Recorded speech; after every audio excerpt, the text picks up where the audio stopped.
I will start by just giving you a quick verse, a rap verse. So I know that's not traditional in these spaces, but why not? So I sit in the back of the science class unconscious because everything that my teacher's spitting is nonsense. I want to raise my hand to avoid the conflict, but if I raise my hand, I'm not the one he's going to pick. So I sit there, mind in another place, rhyming to myself, different time, different space, displaced, we ain't at the same pace, can't wait for the bell so I can make my escape.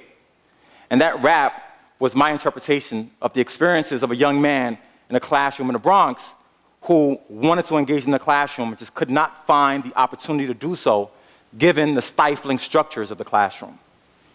So that bothered me a lot, and it really informs my work, and it brings me to this space where I realize that in this era we have in education, there's this really, really blind association between teaching and learning and peace, equity, and justice. We think that if someone is in the world of education or the field of education, that their work lends itself to being someone who sort of pushes forth these ideas, who supports these ideas.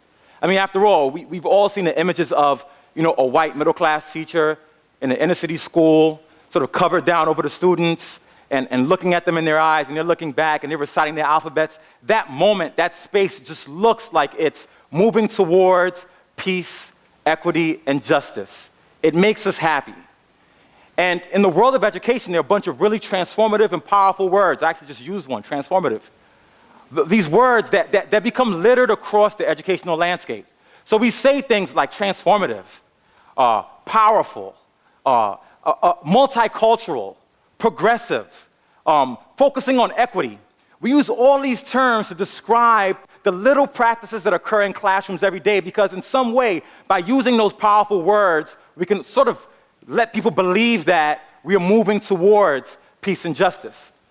But what's happened is, because we've used those words so often, and they've become part and parcel of our discourse, and they've become really just part of the academic lexicon, the power that those words have been lost.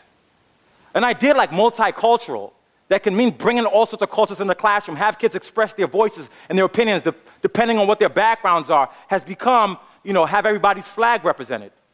So powerful terms and ideas, because we use them so often, has ruined what they can really do, has ruined the opportunity for them to push us towards peace and justice. And when I talk about peace and justice, I'm also going to trouble things a bit.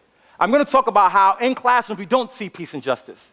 And the fact that we can't ever get to peace and justice if we present those ideas peacefully. That in order to attain peace and justice, it takes pushing forth an energy that is actually sort of powerful and shaking things up. We can't have peace and justice in education if we use those words when just a few days ago, we were talking about Trayvon Martin, who was shot because he was black and wearing a hoodie. And weeks before that, we had an issue of a teacher in a school with slavery math problems in 2012. And the idea is that we cannot say that the images we present in classrooms of peace and justice, because they look nice, or the words we use to describe what goes on in classrooms because they sound good, mean anything if we don't create a space where those issues outside of the classroom are brought inside of the classroom, where we provide opportunities for youth to be able to engage in discourse and develop critical thinking about how they are part and parcel of an oppressive process outside of the classroom world, and how that impacts how they are in the classroom, the selves that they express in the classroom. We have in education this model. It's almost like a Coney 2012 model of how we recruit teachers. Right? To recruit teachers into urban classrooms or to recruit teachers into places that's populated by black and brown youth, you have to sort of strike at their emotion. You have to say, listen, these kids have an oppressive life. There are gunshots every day. Look at the statistics about how well they're succeeding in classrooms. And you sort of sell this image of this is what you can do to help out these poor children. It's a dangerous minds model as well. It's like the Michelle Pfeiffer model, right? Where we bring all these ideas out into the classroom to recruit teachers in the classroom, and then the teachers get there. And what we do is we sort of stir up all these internal feelings. We stir up, for many teachers, a white guilt, right? Because how can I be privileged and be on this Ivy League campus? How can I make a change in the world? How can I advocate for peace? Well, it will mean that I have to go out into those places and do something. And so you go into these places, it's almost equivalent to like carrying a boulder up a hill. You have this boulder of white guilt, a boulder of language surrounding peace and equity, and you take that boulder and you're carrying it up a hill, and it's on your back, and you're carrying it up the hill, and up that hill is the students. And you get all the way up to the hill. You're tired because white guilt is tiresome, right? You're tired because I want peace and justice and I haven't done anything about it my whole entire life. That's painful. And you're taking all these steps up the hill, and you see the students at the top of the hill. And you're excited about the fact that I'm going to get to this hill and I'm going to dump all this white guilt off when I get to the top of that hill when the students are there, right? So you climb all the way up and you get there and you have this boulder and the students are right there. And instead of just taking that boulder and tossing it off the hill, you're just so tired that you drop it. And you drop it right on the heads of the students that you want to save. And you crush them. You crush them because our words and our language and our discourse and our views of what teaching and learning is, they're just big images. And they by no means capture the complexity of the experiences of the youth that we say we want to save, that we want to provide peace and justice for. So why am I telling this quick story or making this analogy? I'm saying it because in that classroom, when we dump our guilt on them, we stifle them, they have no opportunity to express their own voice. Students in classrooms don't have an opportunity to talk about how they see themselves as Trayvon Martin. They have no opportunity to talk about the slavery math problems. They have no opportunity to talk about incarceration in their communities because we're too busy dropping our guilt on them. So how do we move beyond this? I'm not just here to trouble up the issue. How do we move beyond this? I think we move beyond this by really focusing on what equity means. And we fail to focus on that. Equity is not giving everybody the exact same thing. Equity is hearing somebody's voice about what they need and providing them with that. I've been part, actually, of a conversation where people are saying, there's a technology divide. Let's give all the kids iPods. Let's give them all iPads. And that's great to give all the kids technology, but that's not equity. Equity is creating the opportunity for the young people in front of you to share with you what their ideas are about what it is that they need. It's kind of like you have a bunch of starving children in front of you, and you know that all those children in front of you are allergic to food. They're allergic to different types of food. If you give one kid peanuts, it's going to be terrible. You might lose them. If you give one kid bananas, you might lose them. And then you say, okay, fine, we have all this food and fruit here that we can give these students, right? And then you say, all right, but I want to be equitable. So I have to give all the kids peanuts, because that'll make it equitable. And if you give all the kids peanuts, what happens? Somebody who's deathly allergic will die. You've not created the opportunity where you can ask them what it is that they want. You don't even know their allergies because you're so concerned with guilt and words and ideas that you can't get the opportunity to hear their voice. So I am advocating for moving beyond student-centered pedagogy and even transformative and powerful ideas like culturally relevant pedagogy, because those words have been used and misused and abused and co-opted and distorted. I'm arguing for reality pedagogy. And so what is reality pedagogy? Reality pedagogy is teaching and learning based on the reality of the student's experience. See, while student-centered pedagogy from Dewey and Piaget and culturally relevant pedagogy from Gloria Ladson-Billings has such power and potential, it makes no sense if the teaching is based on what our perspectives is of what the culture is. I can't be culturally relevant if I'm teaching you based on what my perception is of your culture. I can't be student-centered if I say, this is what I think the student wants and needs, so let me give them that. And what happens is our guilt and our experiences and our words make us think that we know what they need. We think poverty. We think crime. And they see rainbows and sunsets. I've had students where I actually went into the classroom and thought, you know what, let's give these kids some cameras to capture their experiences in the world outside of the classroom. And I expected certain things. I'm a science educator, so I thought they'd take pictures of rotting windows, and we could talk about weathering, and we could really talk about oxidation processes. I was like, they're going to show me all this terrible stuff, and then we're going to use that to turn them on to school and schooling. Well, guess what happened? We gave them the cameras, they came back, and we literally saw sunsets over the projects. We saw big brothers holding the little sisters' hands, walking them to school.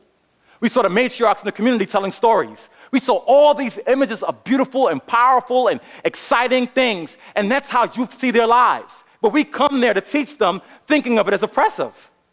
And that disconnect causes us not to be effective. So reality pedagogy has 5 C's. The first C is this idea of co-generative dialogues. What are co-generative dialogues? Simple. Co, together. Generative, we generate. Dialogues. I'm arguing that in every classroom, why don't we create an opportunity for the teacher to pick 4 students that represent different demographics in the classroom and engage with them outside of the classroom about what their experiences are about what's going on in the class, with a goal of co-generating a plan of action for improving the class. So for example, you're always yelling. I've heard this actually. No, I never yell. No, you do. And when you do that, I don't want to learn anymore. Next time you're in that classroom, check that. And when I'm about to yell, I look around and those 4 faces are staring at me. And they realize that I've empowered them by allowing them to give me some critique of my instruction. And then I maneuver and change my instruction to not do what they found oppressive. Co-generative dialogue, asking youth to co-generate ideas about improving instruction and giving them the opportunity to critique the instruction. So you're not teaching from your point of guilt, but you're teaching from their perspectives about what's powerful. That's the first C. The second C, this idea of co-teaching. We think of co-teaching as having one teacher in the classroom, and then you have the co-teacher who gets the coffee and makes the copies, right? But let's move that idea beyond that and say co-teaching as in letting youth teach the class. Give a young person a homework assignment that is not answer questions 45, 1 through 4, multiple choice, but actually here's the teacher's manual, here's a sample lesson plan, go home and write a lesson plan. Use your own examples, and then come back into the classroom and teach that lesson. And let the teacher sit where the student is, and the student be positioned where the teacher was, and let there be a different type of exchange. Let the students know that you understand that they are the expert in how to deliver the information to each other, and you are only the content expert. Give them the opportunity to have voice. Give them the opportunity to see how tough it is to be a teacher. But the idea here is to change the structure, to give them agency, because they will inform you on what the best practice is. That's the second C of co-teaching. The third C is this idea of cosmopolitanism, a broad philosophical tenet that sounds like a mouthful, but we're going to whittle it down to something really simple, which is interrogate the ways youth communicate with each other outside the classroom and utilize them inside the classroom. What do I mean? If youth outside of the classroom are using head nods and handshakes as a way to combine and connect to each other, this is part and parcel of gang culture that creates an anti-school identity. Why can't we use those same structures and associate them with a pro-school identity? That when you score a question right, you can have a 4-minute handshake if that's what you want to do. Or you can do the Dougie if that's what you like to do. But that the forms of expression and celebration welcome the ways that youth engage and communicate outside of the classroom. The ways they have responsibility for each other outside of the classroom should be the same inside. When they work in groups, and we assign them to groups only for that 2-minute activity, when outside of the classroom they ride the bus together, live together, wake each other up in the morning, dwell together, why can't we create partnerships of students in classrooms that can travail the course of the academic year, or all 4 years of high school? Creating a pseudo-family for students who oftentimes have a broken family structure. The third C, cosmopolitanism. The fourth C, this idea of context. Context means a culturally relevant or responsive teacher has a perception of the culture of the student. But the reality is that experiences of students in the Bronx or Oakland or Johannesburg or Nairobi are all different. There are certain traditions that are the same, but they're distinct things, they're nuanced things about culture that are very different. So when we're talking about context, we're saying in the instruction, be hyper-focused on the immediate communities the students are from. You don't have to go and get the microscopes at the back of the class from the back of the class. You can name the back of the class a street corner in the community. Go to the corner of 183rd and Grand Concourse and pick up the microscopes. Go to Jane and Finch and pick up the textbooks. It's a seemingly superficial thing. But what it does for young people, it allows them to see that you're not imposing yourself on them. You're understanding that where they come from has value. When we talk about context, it also means not thinking of the academic space as a sanitized space. Context means who are the icons in the community? Is it the person who did that graffiti image? Is it the guy at the pizza store that knows everybody's name within a 12-block radius? If those people are powerful in the context of the community, then we cannot let them rest in the community. We must bring them into the school, have them be a part of the instruction, Have them be an example. Have them talk about the science and mathematics in their life worlds. Context. And the last C is content. Really? You're a math and science educator and content is last? Yes, because we put content first, we've dropped boulders on youth, and we've not gotten a chance to get them to actually connect. You cannot get to the content if you don't focus on the environment of the classroom. You can't focus on content if they don't have voice, if they don't have agency, if they don't have a stage, if they don't have a platform, if they don't see their life worlds outside of the classroom, inside of the classroom. If those things don't happen, content knowledge will not be developed. Few may get it, but we must realize that those who do get it become successful in spite of, not because of, our practices. In closing, when we talk about peace, and we talk about equity, and we talk about justice, we cannot have those things if students don't have an opportunity to have their voice heard.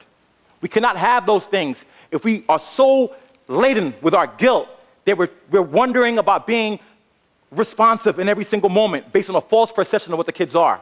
We can't have them if you don't know the communities. You can't have them if you don't walk those streets and understand where the youth are coming from. Thank you.